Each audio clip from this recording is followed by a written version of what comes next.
은혜를 사랑으로 보답하자. 은혜를 우리가 사랑으로 보답하자입니다. 이 세상의 모든 만물은 모든 생명체는 다 사랑을 받을 때 가장 행복하지요. 저 화초도 보세요.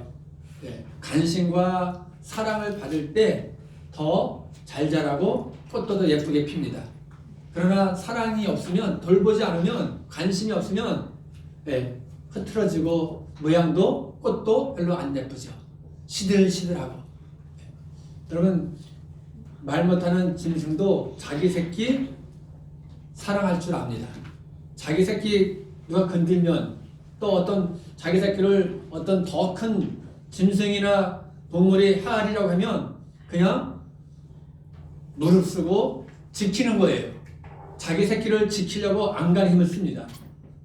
그것을 통해서 우리가 무엇을 깨달아야 되겠습니까? 여러분, 그런 것을 통해서 우리가 무엇을 깨달을까요? 하나님께서 말씀하십니다. 사랑하는 나의 자녀들아, 저 말 못하는 짐승도 자기 새끼를 끔찍히 사랑하는데, 자기 새끼를 위해서 희생하는데 하물며 내가 너희를 사랑하지 않겠느냐? 내가 너희를 사랑한 것이 이 생명체를 보고, 이 말 못하는 짐승을 보고라도 뭐하라? 깨달으라. 깨닫고 믿으라. 여러분, 오늘 하나님의 사랑을 깨닫지 못하는 분이 얼마나 많습니까? 그렇죠? 우리는 순간순간 이 다시 오실 예수님을, 또 내 안에 계신 예수님을 기대하면서 그분 앞에 우리가 감사하면서 보답하면서 나가야 될 줄 믿습니다. 오늘 하나님의 사랑이, 우리를 향한 하나님의 그 크신 사랑이 얼마나 큰가요? 하나님은 여러분을 어떻게 사랑하셨습니까? 끝까지 한결같이 변함없이 우리를 사랑하신 줄 믿습니다. 그래서 예수님이 십자가에서 죽여주시기까지 우리를 사랑하시는 거예요. 오늘 그 사랑을 여러분 깨닫지 않습니까? 그 은혜와 사랑을 여러분이 깨닫고, 여러분 그 사랑을 믿고 그 사랑에 보답하는 마음으로 지금도 하나님을 사랑하신 줄 믿습니다. 끊임없이 하나님 앞에 나가시는, 변함없이 하나님을 사랑하시는 저와 여러분이 되시기를 소망합니다. 오늘 본문 34절 보시면 예수님의 별명이 있죠? 예수님의 별명은 뭡니까? 어떤 별명이 붙으셨죠? 세리와 죄인의 친구로다. 이 정도로 예수님의 별명이 세리와 죄인의 친구로다, 이런 별명이 붙은 것은 다 이유가 있는 거예요. 평상시 예수님은 세리와 죄인들과 함께 아픔을 나누고 함께 기쁨을 나누고 그들을 사랑하고 그들과 같은 교제를 나눴다는 것을 말해주고 있습니다. 여러분, 세리가 누굽니까? 그 당시 로마는 이 유대인들을 지배했어요. 그래서 유대인들은 로마의 식민지로 살았습니다. 그래서 수고하고 애를 써도 세금이 너무 많이 뜯기는 거예요. 지금 세금 많이 여러분 내시죠? 이 당시에는 말할 것도 없습니다. 그러니까 이 세리들은 자기들의 국민들의, 자기들의 백성들의 세금을 많이 갈취해서 어떻게 해요? 일부는 로마에다 바치고 나머지는 자기가 착복하는 거예요. 그래서 누가복음 19장에 세리장 삭개오 아시죠? 삭개오가 어땠습니까? 돈은 많은데 늘 사람들한테 죄인으로 인정받고 늘 왕따 당하고 늘 멸시하고 무시하고 상대하지 않습니다. 그래서 세리는 그 당시에 그런 말이 있더라고요. 세리는 영혼을 파는 자다. 세리가 뭘 팔아요? 영혼, 곧 양심을 파는 자라는 거예요. 여러분, 자기 양심 때문에 그 물질 때문에 이 세리는 돈까지 착복하기 위해서 자기의 가장 중요한, 자기가 가장 정말 인간으로 살아가면서 가장 중요한 양심까지도 팔아가면서 돈을 갈취하는 거예요. 여러분, 우리는 이 자기 양심, 이것이 자신의 그런 정체성을 말해주고 있는데, 양심을 팔아가면서까지 이렇게 살 필요는 없겠지요. 인간은 최소한에 뭐가 있어야 되겠습니까? 양심이 있어야 되는 거예요. 그것이 인간답게 사는 겁니다. 그런데 이 세리들은 돈을 얻기 위해서, 자기들의 행복을 위해서, 자기의 목적을 이루기 위해서 그 양심까지 다 팔아가면서 백성들을 힘들게 합니다. 사람들을 어렵게 하고 손해를 끼치게 하고 고통을 주고 눈에서 눈물을 나게 하는 거예요. 역시 죄인은 어떻습니까?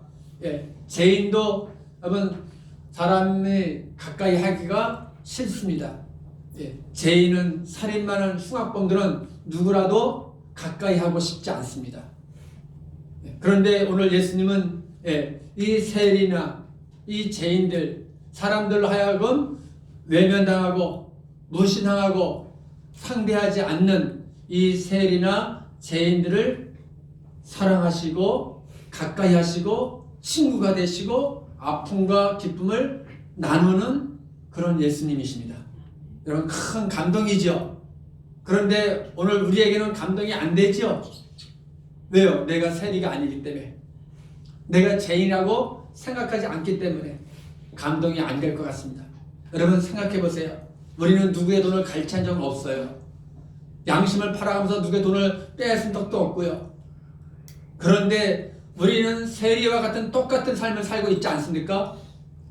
내 목적을 위해서, 내 행복을 위해서, 나의 이익을 위해서 이웃을, 또 형제를, 가족들을, 공동체의 정말 형제들을 마음을 아프게 한 거, 마음을 상하게 한 거, 손해를 끼친 거, 피해를 준 거, 억울하게 한 거, 이게 다 뭡니까? 세리의 모습이라는 거예요. 무엇을 팔아가면서까지? 자기 양심을 팔아가면서까지. 이게 하면 안 되는 거 꼭 알고 있어요. 이건 나쁜 것이라고, 잘못된 것이라고 인정도 해요. 그럼에도 불구하고 어떻게 해요? 내가 손해보지 않으려고, 또 내가 내 행복을 위해서, 내 목적을 이루기 위해서, 나에게 큰 유익이 있기 위해서 자기 양심까지도 팔아가면서 이웃을 말이나 행동으로 힘들게 하고 손해를 끼치고 피해를 주는 것이 바로 오늘날 세리의 모습이에요. 오늘날 우리는 다 하나님 앞에서 죄인입니다. 로마서 3장 10절, 기록된 바 의인은 없나니 한 사람도 없다 하였습니다. 모든 사람이, 또 로마서 6장 23절, 죄를 범하였음에, 모든 사람이 죄를 범하였음에 하나님의 영광에 이르지 못한다. 그래서 저와 여러분도 오늘 세리요, 오늘 죄인인 것을 우리가 아셔야 됩니다. 사람들은 이런 세리, 이런 죄인 상대하고 싶지 않아요. 멀리하고 싶습니다. 가까이 하지 않습니다. 외면하고 무시하고 조롱하고 판단하고 정죄합니다. 그러나 우리 예수님은 어떻습니까? 오늘도 세리와 죄인 같은 우리를 친히 찾아오시는 분이에요. 친히 찾아오셔서 우리의 약점을, 우리의 잘못을, 우리의 실수를, 허물을 다 그대로 용서해 주십니다. 우리 마음의 약함을 인정하시고 있는 모습 그대로, 내 모습 이대로 그대로 찾아오셔서 우리의 마음을 어루만져 주시고, 우리에게 힘을 주시고, 우리에게 안위해 주시면서 우리를 안아주시고, 우리의 편이 돼서 우리를 돌봐주시는 사랑의 좋으신 예수님이십니다. 그렇기 때문에 오늘 저와 여러분, 세리와 죄인 같은 저와 여러분에게도 어떻게 해요? 예수님은 친구가 되어 주신다는 것을 믿으시고 그 은혜에 감사하며 나가시기 바랍니다. 오늘 본문 여러분 보세요. 36절에 어떻습니까?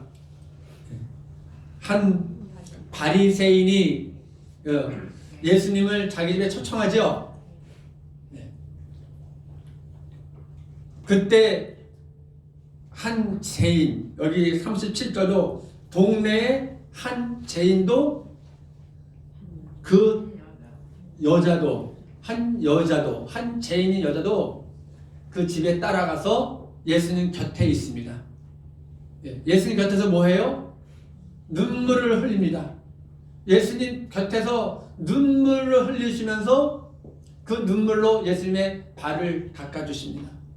그리고 머리털로 예수님의 발을 또 닦아주시고 그 발에 입을 맞추시고 그 향유를 예수님 발에 붓는 것입니다.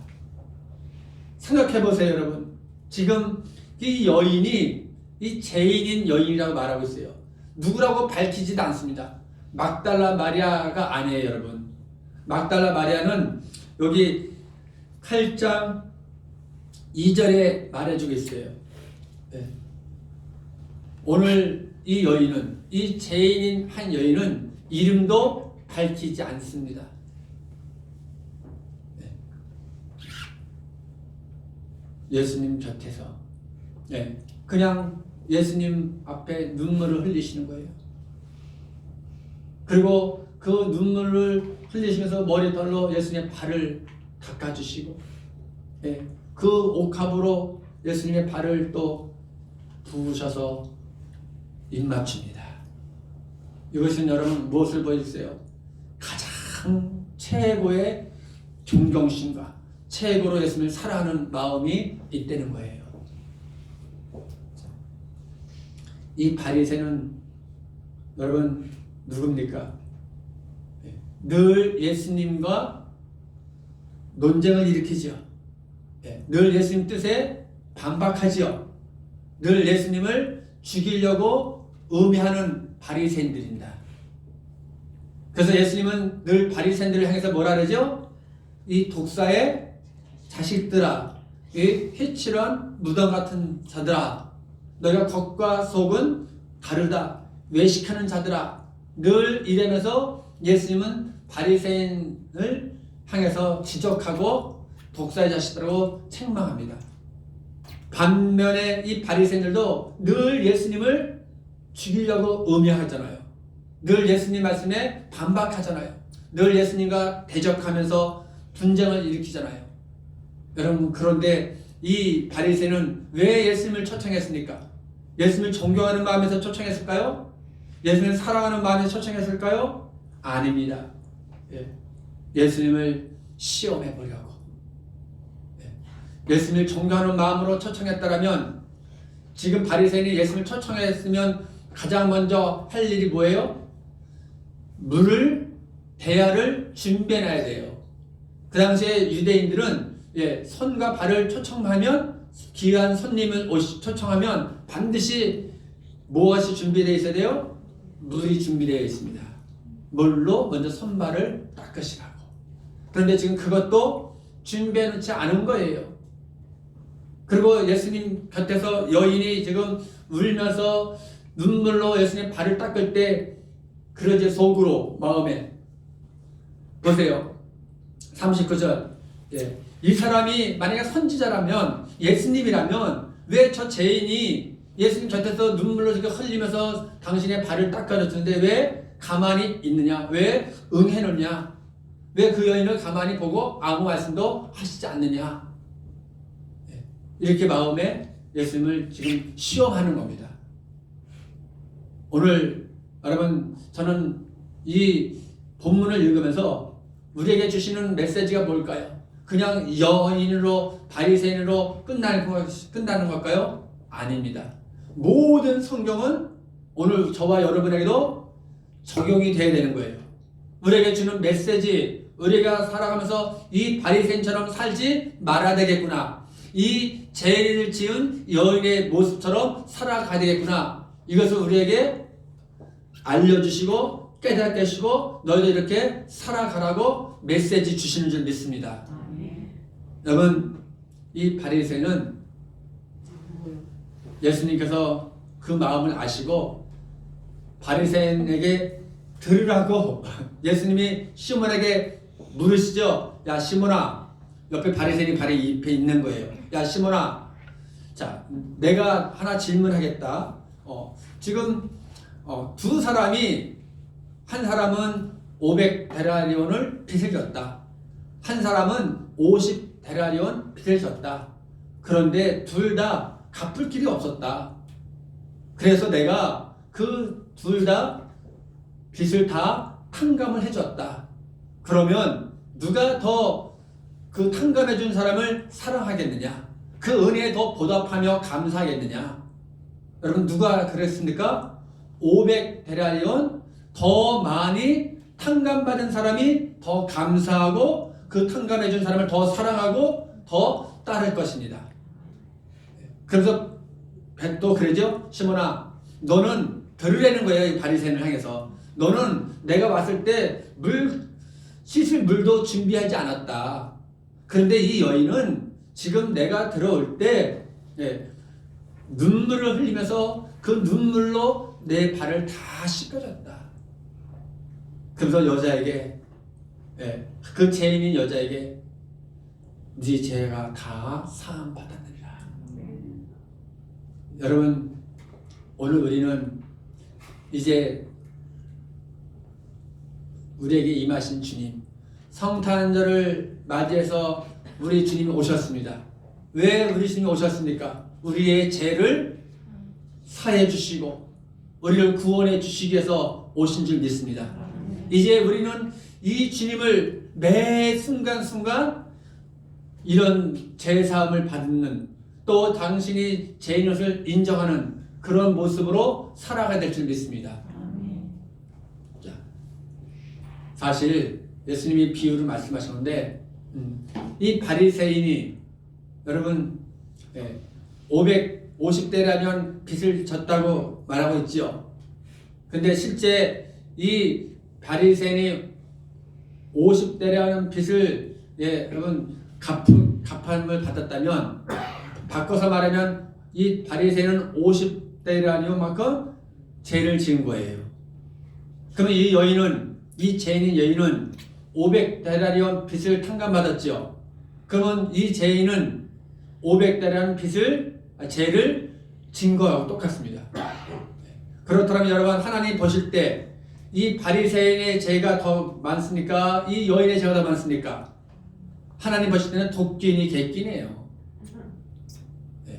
우리 하나님은 저와 여러분이 또 누구든지 하나님 앞에서 모든 사람이 다 죄인인 것을 인정하기를 원하십니다. 오늘 이 여인이 여러분 그 눈물로 그 예수님 앞에 적시면서 머리털로 닦아주시고 옥합을 깨서 예수님 발에 부으신 그것은 무엇입니까? 당신의 죄가 너무너무 큰 것을 깨닫고 어떻게 해요? 제사함을 받은 은총, 그 제사함 해주신 그 은혜, 그 사랑이 너무 커서 하나님 앞에, 예수님 앞에 그런 귀한 헌신과 사랑을 표한 겁니다. 로마서 5장 20절 이런 말씀이 있어요. 죄가 더한 곳에 은혜가 넘치니라, 이런 말씀이 있죠. 죄가 큰 곳에 은혜가 더욱 크다, 이런 말씀이 있는데, 이 말씀은 뭡니까? 자기가 스스로 죄인인 것을 인정하는 만큼, 그것을 깨닫는 만큼 그곳에 뭐가 넘치니까? 은혜도 넘친다는 거예요. 그러니까 가장 큰 복이 뭡니까? 가장 큰 복은 깨닫는 거예요. 깨닫는 거.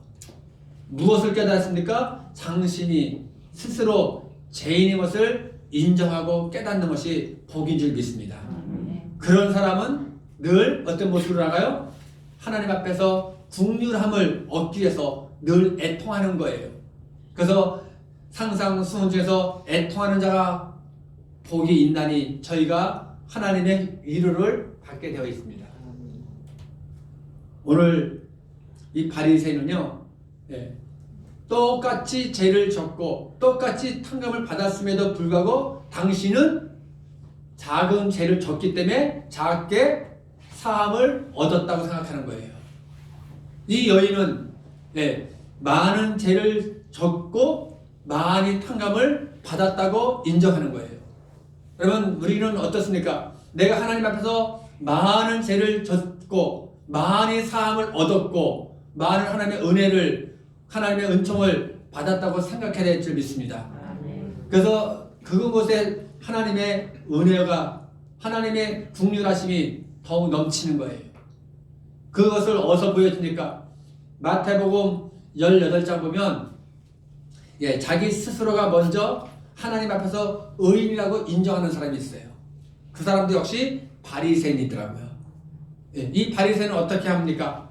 하나님 앞에 기도해요. 하나님, 저는요 일주일에 2번씩 금식하고요 11조 드리고요 나는 하나님 앞에서 모든 율법을 다 지킵니다. 저 세리와 같지 않습니다. 저 세리와 같지 않습니다. 그래서 제가 하나님 의인입니다. 이런 기도를 해요. 그러나 세리는 어떻습니까? 고개도 못 들지요. 그리고 가슴을 치는 거예요. 하나님, 저는 죄인입니다. 저를 불쌍히 여겨 주옵소서. 이렇게 가슴을 치면서 통곡하면서 나갈 때 하나님이 그러시죠. 세리, 네가 의인이다. 네가 바로 죄인이 아니라 의인이다. 네가 가슴을 치면서 네 많은 죄를 탕감받기 위해서 불쌍히 여기게 해달라고, 국민을 베풀어달라고 하늘을 바라보지도 못하고 가슴을 치며 통곡하는 네가 바로 죄인이다. 여러분, 주님께서 의인이다. 주님께서 인정해 주신 자가 참으로 의인인 줄 믿습니다. 바리새인은 어때요? 교만하기 때문에 자신이 죄가 없다고 생각하면서 자신이 스스로가 의인이라고 생각하면서 하나님 앞에서 기도하는 거예요. 그러나 하나님께서는 바리새인을 죄인으로 인정하고 자신이 죄인이라고 고백하면서 통곡하는 세리를 향해서 의인으로 인정해 주십니다. 오늘 여러분, 복 중에 가장 큰 복은 무엇이냐? 내가 스스로가 죄인인 것을 인정하는 것, 그리고 그 은혜에 하나님 앞에 감사함으로 나가는 것, 그것이 바로 의인의 모습인 줄 믿습니다. 오늘 여러분, 이 여자가 이름을 밝히진 않았어요. 그러나 오늘 저와 여러분이 바로 이 여인의 삶이 되시기를 바랍니다. 주님은 이 바리새인의 삶이냐, 너희가 이 여인의 삶이냐, 이 죄를 지었다고 스스로 눈물을 흘리면서 통곡하면서 그 머리털로 예수님의 발을 씻기고 입 맞추고 옥합을 깨는 이 여인의 모습이냐, 우리에게 물으십니다. 우리가 이제 매 순간순간 주님을 맞이할 때마다, 또 임재하실 우리 성령님을 맞이할 때마다 우리가 어떤 모습으로 살아가야 되겠습니까? 이런 바리새인 모습이 아니라 이런 죄를 지은 한 여인의 모습으로 살아가야 될 줄 믿습니다. 그래서 우리가 죄를 깨닫고 자기가 용서함을 받고 그것을 하나님 앞에 감사하면서 이전보다 더욱 주님을 사랑하는 우리가 되시기를 주님의 이름으로 축복합니다. 기도하겠습니다. 우리 하나님 앞에 기도할 때, 하나님, 우리 모습이 이 여인의, 죄인인 여인의 모습이 되기를 원합니다.